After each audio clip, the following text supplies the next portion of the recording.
નમસ્કાર વિદ્યાર્થી મિત્રો, આજે આપણે હિન્દીની અંદર પ્રકરણ 4 એટલે કે કવિતા 4 છે તેનો અભ્યાસ કરવાનો છે, જેનું નામ છે ઉઠો ધરા કે અમર સપૂતો, જેના કવિ છે દ્વારિકા પ્રસાદ માહેશ્વરી, કે જેને આ કવિતા રચી છે।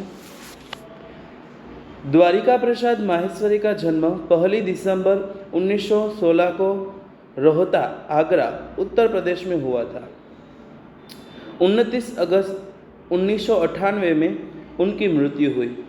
उनके 6 काव्य संग्रह और 10 खंड काव्य, 26 बाल साहित्य, 3 कहानी संग्रह तथा अन्य साहित्य भी प्रकाशित है।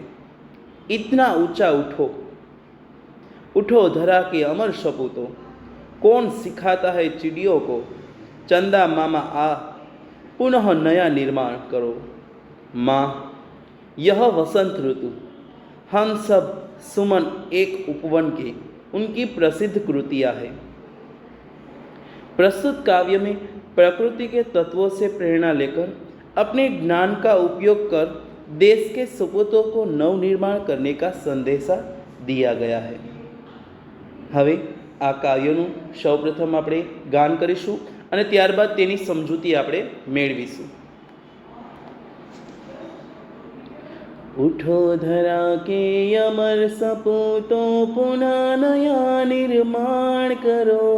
जन जन के जीवन में फिर से नव स्मृति नव प्राण भरो।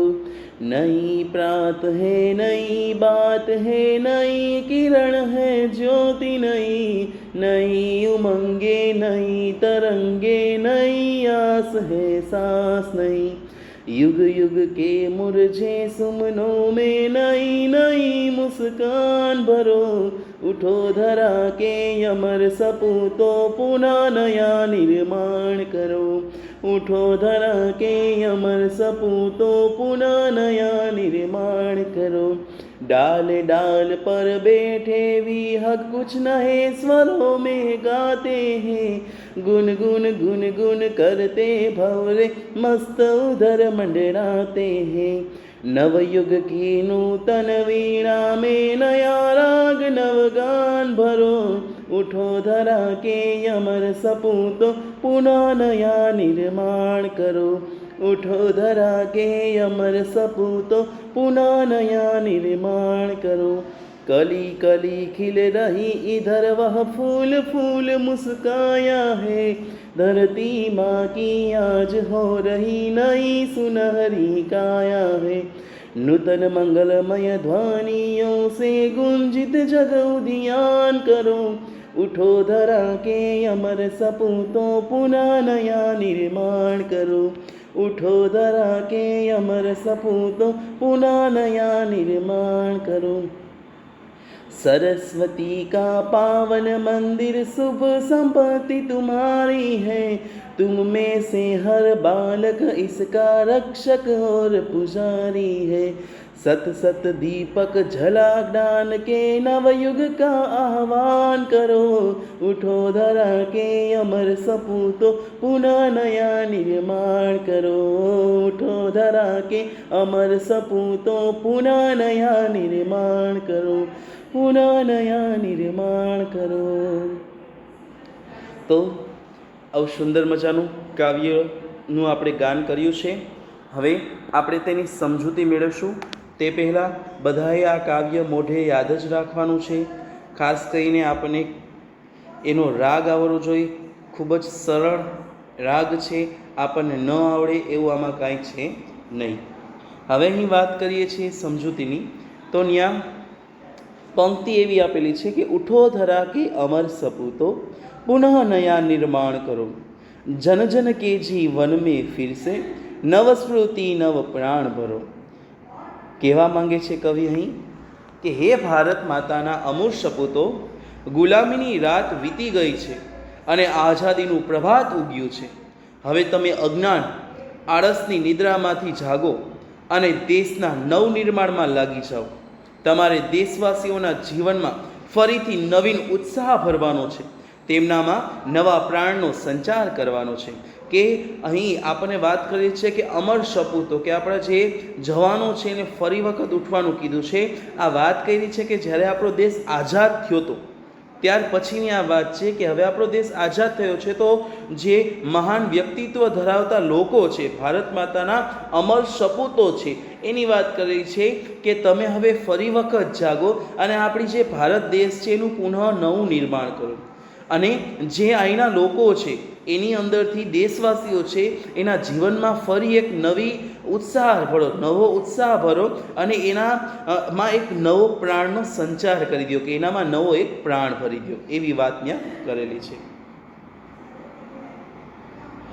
નઈ પ્રાત હે નઈ બાત હે, નઈ કિરણ હે જ્યોતિ નહીં, નઈ ઉમંગે નઈ તરંગે, નઈ આસ હે सांस नहीं, युग युग के मुरझे सुमनों में नई नई मुस्कान भरो, उठो धरा के अमर सपूतो पुनः नया निर्माण करो.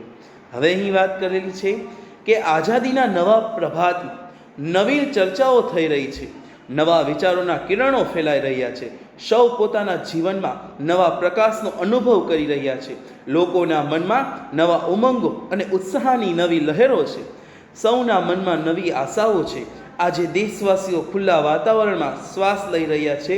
હે દેશના સપૂતો, તમારે યુગો યુગોથી કરમાયેલા ફૂલોને નવું સ્મિત આપવાનું છે, તેમને ફરીથી ખીલવવાનું છે. તે માટે ફરી વખત તમે ઊભા થઈ જાઓ અને આપણા દેશનું ફરી વખત નિર્માણ કરો. અહીં આપણને એવી સમજો નઈ પ્રાત હે નઈ બાત હે, એટલે કે આઝાદી મેળી છે એટલે કે નવી સવાર થઈ ગઈ છે અને કંઈક નવી વાત થઈ ગઈ હોય એવું ને જાણવા મળે છે. નવી કિરણ જ્યોતિ નહીં, કે એક દીપ જે પ્રજ્વલિત થયો છે એ પણ નવો છે અને એની અંદરથી જે નીકળતી કિરણ છે તે પણ નવી છે. નઈ ઉમંગે નઈ તરંગે, કે નવો ઉત્સાહ પણ છે અને સાથે એક નવા ઉમંગો પણ જાગી રહ્યા છે. નઈ આસ હે सांस નહીં, કે સૌના મનમાં એક નવી આશા પણ જાગી છે અને સાથોસાથ એક એના આઝાદી પછીમાં કંઈક નવું કરવા માટેની એક સાસ એટલે કે શ્વાસ લીધું હોય તેવું પણ જોવા મળે છે. युग युग के मुरझे सुमनों में नई नई मुस्कान भरो, કે જે યુગો યુગોથી જે કરમાયેલા ફૂલ હતા, અહીંયા મુરઝે સુમનો મીન્સ કે ત્યાં કરમાયેલા ફૂલની વાત કરે છે કે એની અંદર એક નવી સ્માઇલ, નવું સ્મિત આપવાનું છે આપણે એને, અને એને ફરી ખીલવવાના છે. તો તમે હવે ઊભા થાવ, ઉઠો ધરા કે અમર સપૂતો, કે તમે હવે ઊભા થાવ અને પુનઃ નયા નિર્માણ કરો, કે ફરી વખત આપણા દેશનું નિર્માણ કરો, તેવી અહીં વાત કરેલી છે. डाल डाल पर बैठे विहग कुछ नए स्वरों में गाते हैं, गुनगुन गुनगुन करते भौरे मस्त उधर मंडराते हैं, नवयुग की नीतन वीणा में नया राग नवगान भरो, उठो धरा के अमर सपूतो पुनः नया निर्माण करो. અહીં વાત કરેલી છે આઝાદીના આ નૂતન પ્રભાતમાં પ્રકૃતિ પણ પ્રસન્ન છે. વૃક્ષોની ડાળ પર બેઠેલા પક્ષીઓના સ્વરોમાં નવીનતા છે, તેઓ પણ જાણે ખુશીનું કોઈ ગીત ગાઈ રહ્યા છે. બગીચાઓમાં ભમરા ગુંજન કરતા મસ્તીથી ચોતરફ ઉડી રહ્યા છે. હે દેશના સપૂતો, સ્વતંત્રતા પછી દેશમાં નવા યુગો આવ્યા છે. આ નૂતન યુગની વીણામાં તમારે નવા રાગ અને નવા ગીત ભરવાના છે. તો તે માટે તમે ઊભા થાવ અને આપણા દેશનું ફરી નિર્માણ કરો. અહીં વાત કરી છે કે ડાળ ડાળ પર બેઠે વિહગ. અહીંયા વિહગ એટલે વાત કરેલી છે કે આઝાદી પછી પહેલાં તો સૌ પ્રથમ આપણું નૂતન પ્રભાત, કે આઝાદી પછીની જે સવાર છે એને આપણે નૂતન પ્રભાત કીધું છે, તેની શરૂઆત થઈ ગઈ છે. એના માટે પ્રકૃતિ પણ પ્રસન્ન થઈ ગઈ છે. વૃક્ષોની ડાળી પર, ડાળ ડાળ પર બેઠે વિહગ કુછ નए સ્વરો મેં ગાતે, એટલે કે વૃક્ષોની ડાળ પર બેઠેલા પક્ષીઓ પણ કંઈક નવીનતા, એનો જે સ્વર છે એમાં પણ કંઈક નવીનતા જોવા મળે છે. ગુનગુન ગુનગુન કરતે ભવરે મસ્ત ઉધર મંડરાતે હે, કે તેઓ પણ એવી રીતે ખુશીથી ગુણગુણ ગુણગુણ છે ને કરી રહ્યા છે. આપણા જે ભમરા છે એની અંદર પણ મસ્તીથી એ બધી કોર ઉડી રહ્યા છે અને ધીરે ધીરે ગુણગુણ ગુણગુણ ગુણગુણ કરતા જાણે આપણે આઝાદીનો એક નવો પ્રકાશ ફેલાવતા હોય તેવું આપણને જોવા મળે છે. નવયુગ કી નૂતન વીણા મેં નયા રાગ નવગાન ભરો, કે હે સપૂતો, તમારે આ સ્વતંત્રતા પછીનો જે દેશ છે એટલે કે આપણું જે નવું યુગ આવ્યું છે એ નવયુગમાં આપણે એક નવો સ્વર આપવાનો છે, નવો રાગ આપવાનો છે અને એની અંદર એક નવું ગીત આપણે ઉમેરવાનું છે. તો તે માટે તમે ફરી વખત ઊભા થાવ અને એનું પુનઃનિર્માણ એટલે કે ફરી વખત તેનું નિર્માણ કરો. અહીં આ પંક્તિમાં આપણને તે રીતની વાત કરેલ છે. આગળ જોઈએ આપણે. कली कली खिल रही इधर वह फूल फूल मुस्काया है, धरती माँ की आज हो रही नई सुनहरी काया है. नूतन मंगलमय ध्वनियों से गुंजित जग उद्यान करो, उठो धरा के अमर सपूतो पुनः नया निर्माण करो. અહીં વાત કરી છે કે અહીં બગીચામાં કળીઓ ખીલી રહી છે અને ફૂલો સ્મિત કરી રહ્યા છે. આખા દેશમાં સ્વતંત્રતાના સૂર્યનો પ્રકાશ ફેલાયેલો છે. એવું લાગે છે કે ભારત માતાનો દેહ આજે જાણે સોનેરી થઈ ગયો છે. હે દેશના સપૂતો, તમારે પોતાની મંગલમય વાણીથી આ સંસારરૂપી ઉદ્યાનને ગુંજિત કરવાનું છે તેવું કહેવા માંગે છે. તો સૌપ્રથમ હવે પંક્તિ વાઇઝ આપણે જોઈએ તો કલી કલી ખિલ રહી ઇધર વહ ફૂલ ફૂલ મુસ્કાયા હે, કે અહીંની જે હવે સ્વતંત્રતા પછીનો જે બગીચાની જે નાની નાની કળીઓ હોય કે જેમાંથી ફૂલ બનવાનું છે એ પણ ધીરે ધીરે ખીલી રહી છે અને એના જે ફૂલો છે એમાં પણ એક નવા પ્રકારનું સ્મિત જોવા મળે છે. ધરતી માં કી આજ હો રહી નઈ સુનહરી કાયા હે. ધરતીમાં એટલે કે આખા દેશમાં આજે સ્વતંત્રતાનો એક સૂર્યનો પ્રકાશ ફેલાયેલો છે અને એવું લાગે છે કે જ્યારે ભારત માતાનો દેહ આજે જાણે સોનેરી થઈ ગયો હોય, કારણ કે નવી સૂર્યનો પ્રકાશ આવ્યો છે. એ પ્રકાશ પણ સ્વતંત્રતા પછીનો છે, એટલે કે એક સૂર્ય ઉગે છે એના પ્રકાશથી ભારત માતા આખા જે છે એની જે ધરતી છે એ સોનેરી કલરની થઈ ગઈ હોય તેવું જોવા મળે છે. નૂતન મંગલમય ધ્વનિઓ સે ગુંજિત જગ ઉદ્યાન કરો, કે હે દેશના સપૂતો, તમારે પોતાની મંગલમય વાણીથી, તમારી સુવ્યવસ્થિત વાણીથી આખું જે સંસાર રૂપી ઉદ્યાન છે એને ગુંજિત કરવાનું છે, કે એમાં નવો હવે વિકાસ ભરવાનો છે. તો તે માટે ઉઠો ધરા કે અમર સપૂતો પુનઃ નયા નિર્માણ કરો, કે તે માટે તમે હવે ઊભા થાવ અને આપણા દેશનું ફરી વખત રચના કરો, એનું નિર્માણ કરો. આગળ જોઈએ આપણે. सरस्वती का पावन मंदिर शुभ संपत्ति तुम्हारी है, तुम में है हर बालक इसका रक्षक और पुजारी है. सत सत दीपक जला ज्ञान के नवयुग का आह्वान करो, उठो धरा के अमर सपूतो पुनः नया निर्माण करो. અહીં વાત કરી છે કે કવિ કહેવા માંગે છે કે દેશના બાળકો જે છે આપણા દેશની સરસ્વતીનું પવિત્ર મંદિર છે. આપણો જે દેશ છે એને આપણે સરસ્વતીનું મંદિર છે, તેથી બાળકોને તેવું કીધું છે કે આનું તમારે રચના કરી છે. અહીંની સર્વ કલ્યાણકારી વિદ્યાઓ તમારી સંપત્તિ છે. તમારામાંથી દરેક બાળક આ વિદ્યા મંદિરનો રક્ષક અને પૂજારી છે. તમારે અહીં જ્ઞાનના સેંકડા દીવા પ્રગટાવવાના છે અને નવા યુગ લાવવાનો છે. તમારે સર્વ પ્રકારનું જ્ઞાન પ્રાપ્ત કરીને દેશનું ભવિષ્ય ઉજ્જવળ કરવાનું છે. તો તે માટે ઊભા થાવ સપૂતો અને દેશનું ફરી વખત નિર્માણ કરો. સરસ્વતી કા પાવન મંદિર શુભ સંપત્તિ તમારી છે, કે હે દેશના બાળકો, કે આજે આપણા સરસ્વતીનું પવિત્ર મંદિર જે આપણો દેશ છે એ તમારી જ સંપત્તિ છે. એની અંદરની જે વિદ્યાઓ છે, કલ્યાણકારી જે વિદ્યાઓ છે એ તમારી જ સંપત્તિ છે.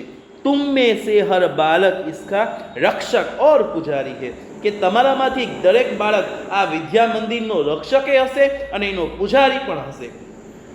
સત સત દીપક જલા જ્ઞાન કે નવયુગ કા આહવાન કરો, ઉઠો ધરા કે અમર સપૂતો પુનઃ નયા નિર્માણ કરો, કે તમારે સર્વ પ્રકારનું જ્ઞાન પ્રાપ્ત કરીને એની દીપક પ્રજ્વલિત કરીને તમારે એક નવા દેશના ભવિષ્યનું ઉજ્જવળ બનાવવાનું છે.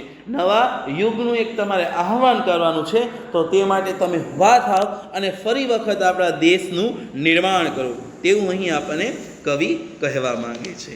તો આ હતું આપણું સુંદર મજાનું કાવ્ય ઉઠો ધરા કે અમર સપૂતો, કે દેશભક્તિનું પણ આપણે એક પ્રકારનું કાવ્ય કહી શકીએ છીએ, કે આને વાંચતા જ આપણામાં એક નવી સ્ફૂર્તિ આવે છે કે દેશ માટે કંઈક કરવું જોઈએ. તો આશા છે કે બધાને આ કાવ્ય સમજાઈ ગયું છે. તો અહીં આજનો લેક્ચર આપણે પૂરો કરીએ છીએ.